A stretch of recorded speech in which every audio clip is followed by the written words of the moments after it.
আসসালামু আলাইকুম রহমতুল্লাহি ওয়া বারাকাতুহু। প্রিয় দর্শক, সবাই কেমন আছেন? আশা করি ভালো আছেন। দেখতেই পাচ্ছেন প্রচুর ভিড়, এত বাজার করছে সবাই ঈদের। বন্ধুরা, আমাদেরও হয়ে গেছে, আর কার কার হয়েছে কমেন্টে অবশ্যই জানাবেন। বোন এসছে, বোনের মেয়ে এসছে, রোজা ইফতারি সেরে আমরা বেরিয়ে পড়েছি ঈদের একটু কেনাকাটা করার জন্য, বাকি ছিলই। আর দেখুন আমাদের এখানে একদম পুরো লাইটিংয়ে সাজিয়েছে। আপনাদের দিকে কেমন, কার দিকে সাজিয়েছে বন্ধুরা কমেন্টে অবশ্যই জানাবেন। এত ভিড় বন্ধুরা রয়েছে, তবু ওর মধ্যেই একটু কেনাকাটা করে নিলাম।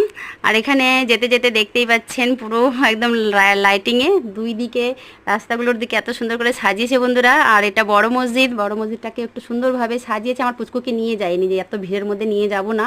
এখানে একটা বড় সড়ো চুড়ির দোকান রয়েছে বন্ধুরা, এখানে চুড়ি পছন্দ করে দুই বোন মিলে নিয়ে নিলাম। নেওয়ার পর আবারও বেরিয়ে পড়লাম বাড়ির দিকে। তাহলে বন্ধুরা, কার কার কেনাকাটা হয়েছে কমেন্টে অবশ্যই জানাবেন। আর সবাইকে ঈদ মোবারক অগ্রিম। সবাই ভালো থাকবেন, সবার জন্য ঈদ ভালো ভালো কাটুক। আবারও দেখা হবে। আল্লাহ হাফিজ।